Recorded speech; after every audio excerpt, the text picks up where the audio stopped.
Nah, kembali bersama kami di Newsline, pemirsa, batik hasil karya perajin disabilitas di Tulang Bawang Lampung mampu menembus pangsa pasar internasional. Selain itu, batik yang dibuat oleh Sanggar Batik Syihali juga sering mendapatkan penghargaan dari nasional hingga mancanegara.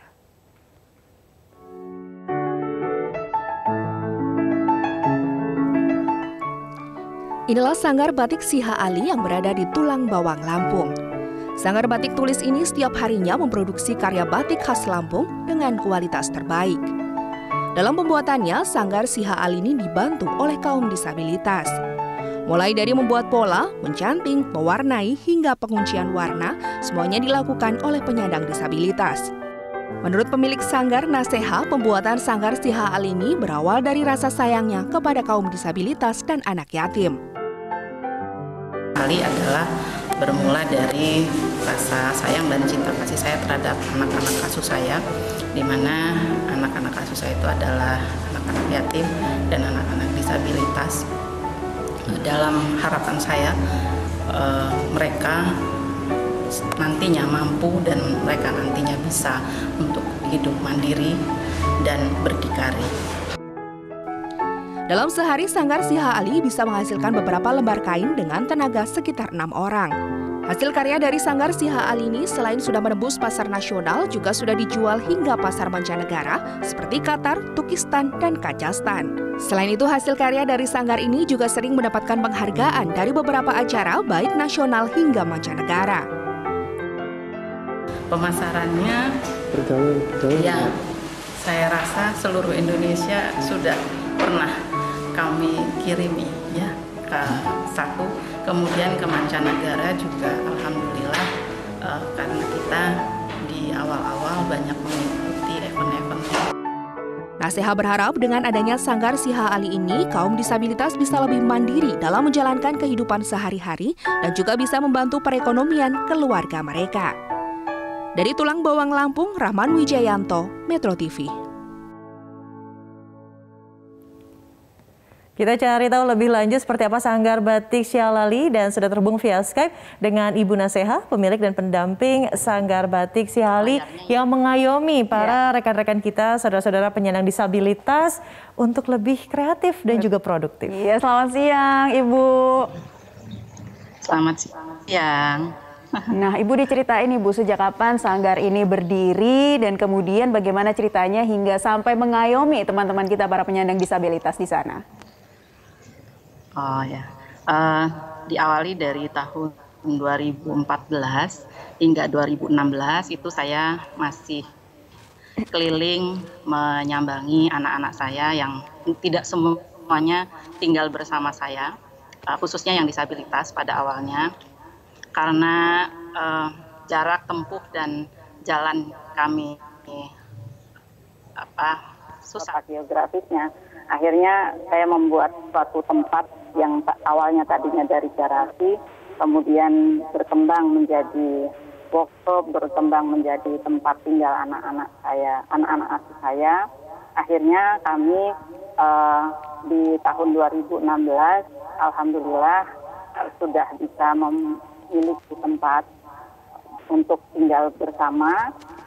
Kemudian juga 2016 juga kami sampai ke Istana Negara pada saat itu.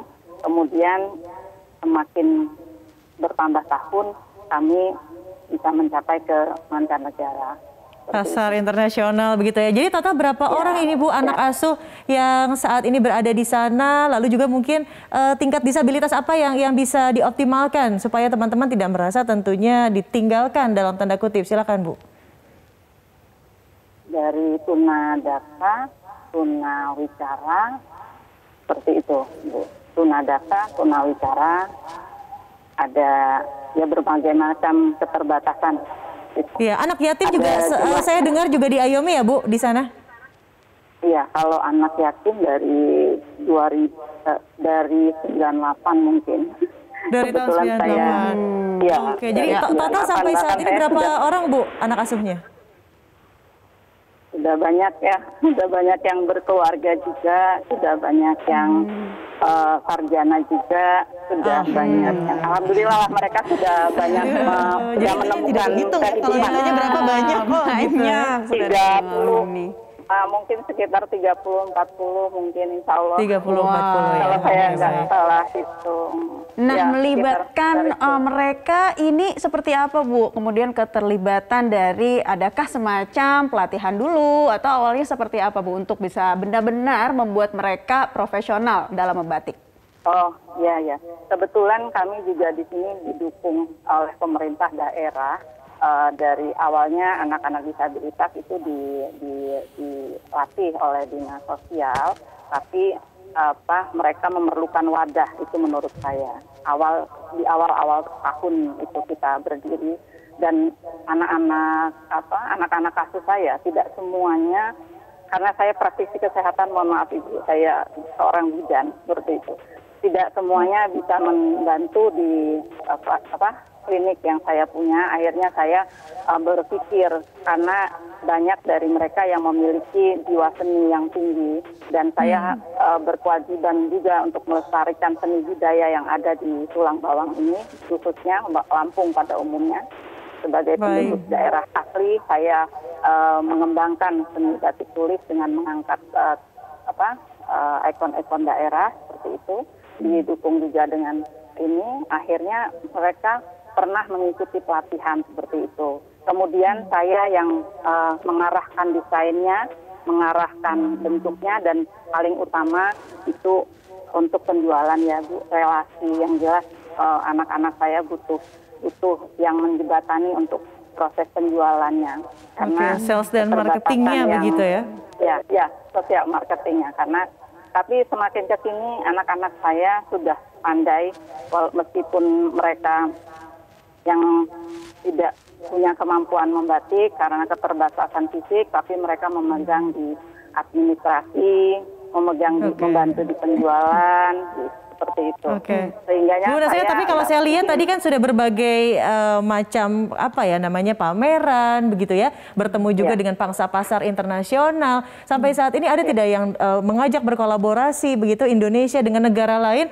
Ini juga merupakan sebuah hubungan internasional yang bisa dikatakan sangat produktif untuk keduanya. Ya banyak Ibu, saya terbentur karena COVID. Tapi sebetulnya rencananya sudah ada ya Bu ya? Pada saat COVID ini terjadi, saya cancel beberapa kegiatan, yaitu ke Qatar dan ke Tunisia, dan itu betul-betul sebetulnya semua pihak pasti kecewa pada saat itu, tapi kita mencari keamanan yang jelas, kesehatan itu lebih utama. Baik, nah untuk menembus pangsa pasar sampai ke internasional, seperti apa sih kiat-kiat yang dilakukan dari Sanggar Batik Tulis yang Ibu gaungi sampai saat ini? Mungkin kami menggunakan media, Bu, kekuatan media seperti media sosial ya, maksudnya seperti itu. Awalnya saya juga bingung dengan kami terpilih untuk mendapatkan penghargaan waktu itu di Tabriz ya, sebagai ini di Tabriz University. Pada saat itu mereka hanya mungkin dipelantari, mungkin ada yang memberitahu dari teman, kemudian mereka lihat upload kita di media sosial, dan itu sebelumnya kita juga sudah pernah ke Thailand juga, dan itu sepertinya membuka jalan untuk akhirnya bertemu dengan teman-teman sesama seniman di pengrajin ya, dan juga ini skalanya internasional sekali lagi. Bu, kalau berbicara tentang tren di kita, katakanlah kemarin kan sempat tenun begitu ya, ada juga tenun Baduy dan lain sebagainya. Nah, kalau ke luar negeri, ke mancanegara, apa yang paling disukai oleh pangsa pasar di sana? Yang disukai pastinya ya sekarang ini lebih sebetulnya ke warna-warna alam sebetulnya, atau warnaan alam, karena tingkat keamanan dan tingkat kerumitan pembuatannya itu tidak diragukan lagi, dan semakin proses itu sulit dan rumit, pasti penghargaan dari seninya akan lebih, nilai seninya maksud saya lebih tinggi. Oke, jadi yang kembali lagi ke alam ya. Nilai seni yang dicari. Oke. Ibu Naseha, terima kasih sudah bergabung dan berbagi inspirasi bersama kami di Newsline. Salam untuk teman-teman di sanggarnya, Ibu, sehat selalu.